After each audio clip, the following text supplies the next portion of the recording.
What's that, James?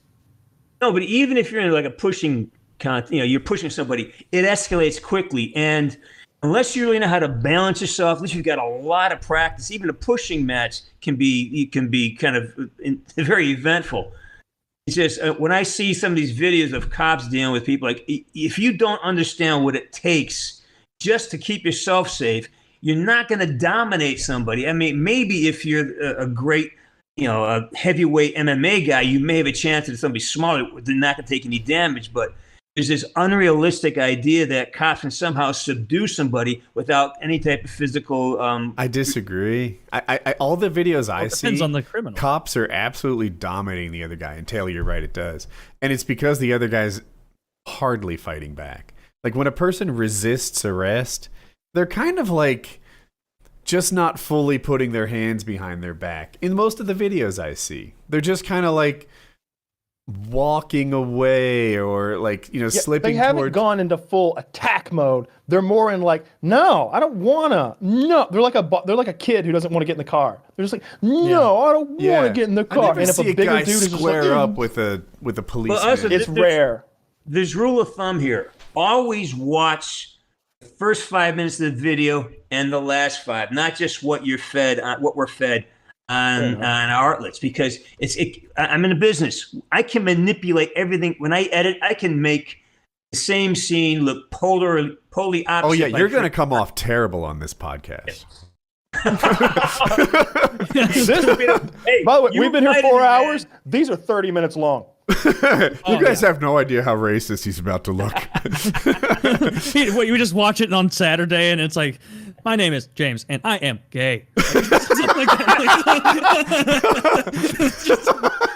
just like, man, they really screwed me. I fucked up more than my share, believe me. But the idea is that it's like I don't know, man. I'm friends with a lot of cops. I've been on drive-alongs. I've been in my share of confrontations, and escalates. And it's the idea of when do you don't know what this person has. You don't know what the.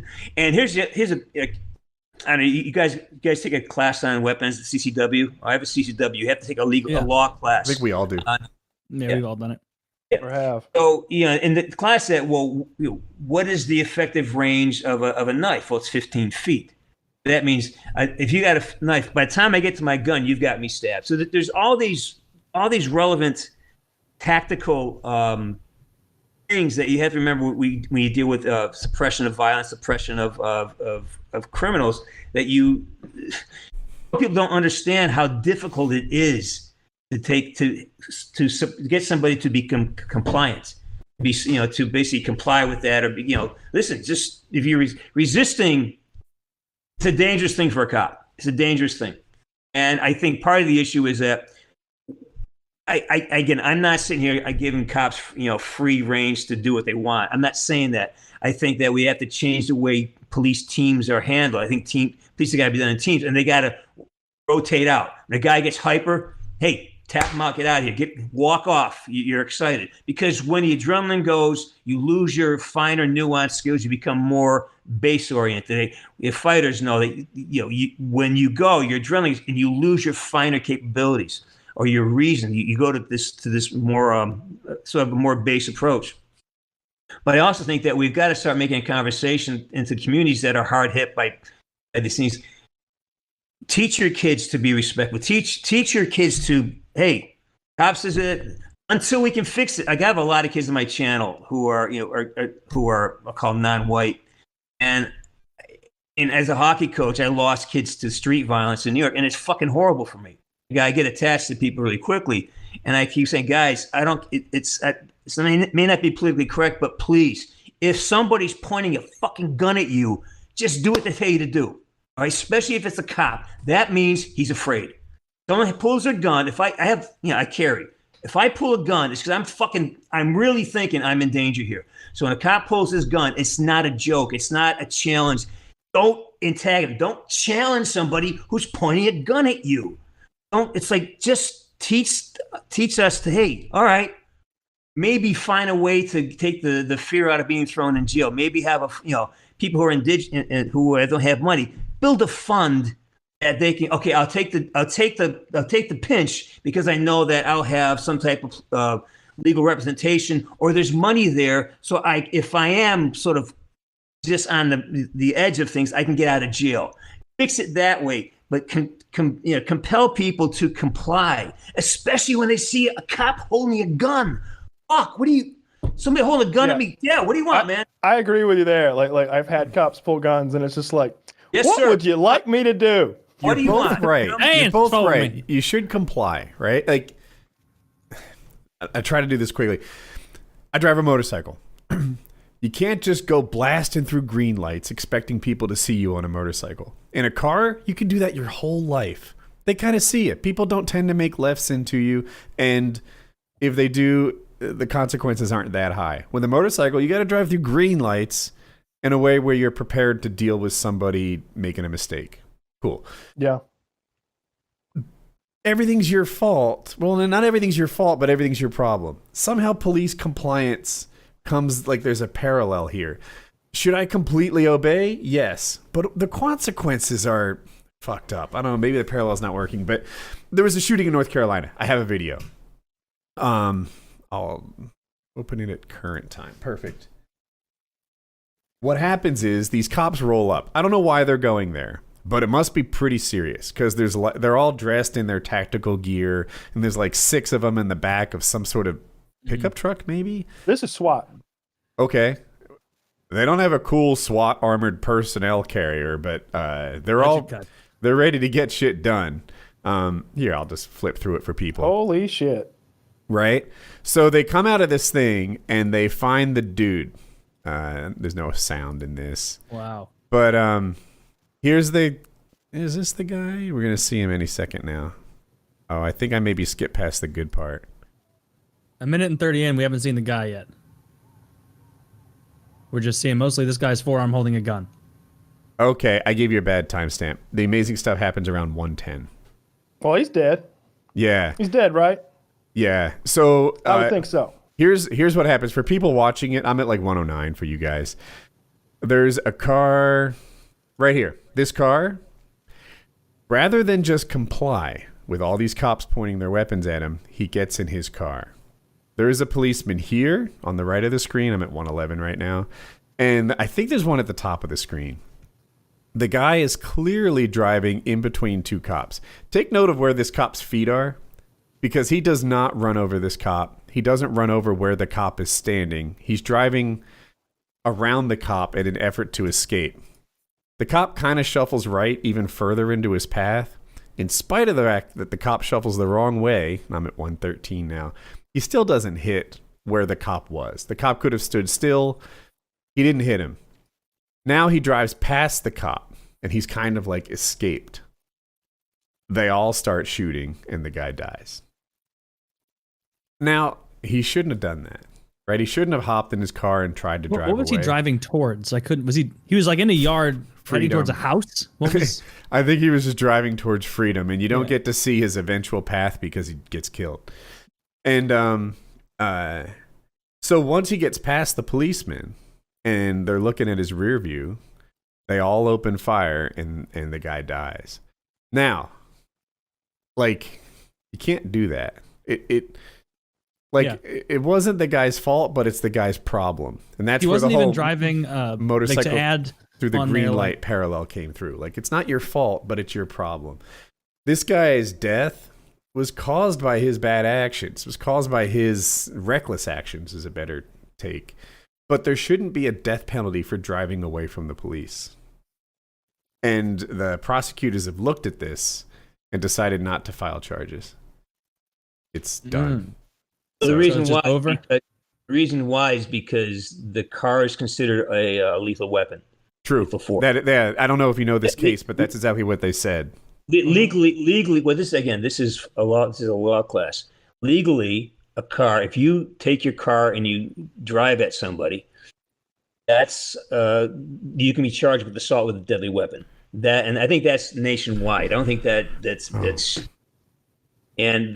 no, I agree though. There's got to be another way to prosecute that interaction there, because that, again, I don't think cops are allowed to be judge, jury, and executioner. That's wrong. That's so finding new ways to handle those circumstances. That is the change we have in law enforcement, not taking away their powers. Finding, getting people. How do we handle that? What can we do better here? How can we, is letting that guy go? Is that helping? Then what happens when he does something and it hurts somebody else, or justice isn't given to the person that was whatever it was. All these things have got to be laid out. And until we can have a conversation like this across the board, say, okay, you're right. There's two parts of the story. We have to enforce the law. This is the law. How do we solve the actual technical problems? Give a man a problem he can solve. How do we tactically handle something like that better? I think they should have prosecuted these cops. And here's the thing. There's two ways that solutions I hear for this all the time. One is these guys just need more training. And I'm like, right. Jesus fucking Christ. Every time cops murder someone, they're like, well, they just need classes on how not to murder people. You know what? Sometimes there should be penalties. They should have in their head, yeah, those guys from North Carolina are in jail right now because they shot a guy in the back who was driving away from them. Right? What was he headed towards? Because if someone's listening, they might think that he got onto a road and was going down the road. He looked to be driving through people's yards. I can't tell what he was going. It looked to me like he was driving out his front yard through his neighbor's front yard. His plan was to hit the street. You said a really interesting thing, and I want to point it out. You used the word murder, and that's part of the issue with getting this change. That's not murder. That's necklace. That is negligent homicide. That is them. They didn't intend to go there that day and murder somebody. That was a police action. Now, what you're looking at is actually just bad work. They are negligent at their job. They have to find a better way to do that. What if he was on foot? If you prosecute, if he's on foot, you can't still hypothetical, because how can you know what's going to happen? You can absolutely do hypotheticals. We'll do one right now. If they say stop and he runs away on foot and they shoot him in the back, that feels like murder to me. Now, it's definitely worse than this, because at least on foot he doesn't have a fucking car to drive into people. But they shot him as he was driving away. If they shot him while he was driving towards them, I would feel a lot differently about it. What else is going on? What else happened? What else is going on? You can't just throw out this simple hypothetical without adding other mitigating factors either. And again, I think the poor gentleman years ago got shot. He was just running away. That was horrible. And we got to add in when you make it hypothetical, you got to put a whole bunch of what was happening, what's the circumstance, what are the other elements that justify a policeman's actions. I don't agree that you can't do a hypothetical. If I say, hey, this guy's driving away, if he was running away, it'd be a very parallel situation. And you say, what about all the other things? Well, we'll make them the same. Period. Problem solved. Now we can do hypotheticals. This guy was driving away from the police, and they shot him while he was driving away. Right. And I'm not saying he was a good guy. I'm sure he is. I guess he has other crimes in his history. There's the SWAT teams rolling up on a guy. He's probably a yucky dude. We're discussing that. Do cops get to be judge, jury, and executioner in any circumstance they choose? That's the real conversation, right? That's what you're saying. When they act like that, they are becoming judge, jury, and executioner in that moment. And once you do that, you don't get to take that action back. That's a permanent action. And I think we should prosecute cops when that happens if they're bad. This guy was driving away. Can't shoot a guy for trying to escape. I don't like it. It's just that there's not a death penalty for it. Right? This guy should have been caught later that afternoon and spent even longer in jail and kicked himself in the butt for the next 8 years because he tried to escape the police. That's what 8 years, whatever. But 8 months. I can't debate that. That can't be. You're I'm right. not as harsh with my prison sentences. As someone who's done 2 months, it sucks. It sucked. 2 months. Maybe you're right. Maybe you're right. Whenever I hear somebody, it's like, yeah, you got 5 years for embezzlement. I'm like, God, did some orphans die or something? Like what the fuck? Okay. How much did he embezzle? I do take the driving. He didn't hit a cop. And he didn't even drive where a cop was standing. It's not like the cop had to dodge him. But he did endanger a cop. I mean, like, he drove in their general direction. It looked scary. Like, I don't know. All I know is, I put my...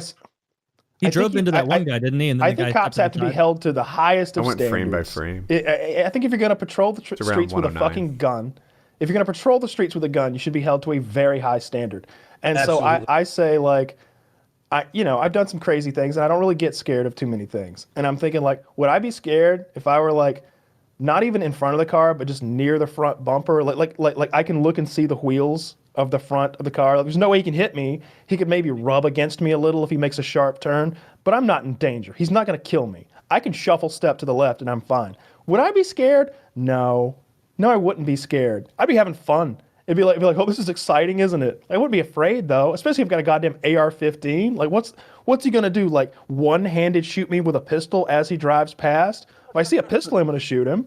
But I'm not just gonna, like, open fire on a guy who's driving away from me. They're still shooting when he's driving away. They start shooting when he's driving away. It's absurd. It's absurd. Yeah. They murdered that guy.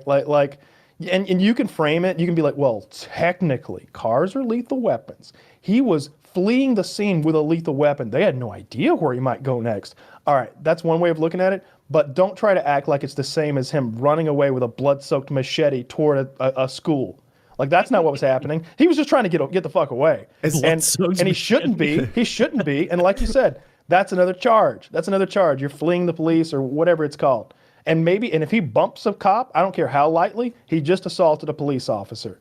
But you don't murder that man. If a cop wouldn't have pulled the trigger. I know I wouldn't have pulled the trigger, and that's the level that I'm holding them to. What would I have done? I wouldn't have pulled the trigger. If a cop can semi-reasonably say, I feared for my safety, then I give him a lot of latitude. But if a guy's running away, you didn't fear for your safety, you silly head. No. You know? If we're in an apartment, I saw a video where, like, the female cop is trying to wrangle this guy, and he's just not having it. And they get into, like, a tussle in his living room. And the whole time I'm thinking, shoot him. You should have already shot him. Shoot him. And eventually everybody's shot because the male cop has to show up and start shooting people.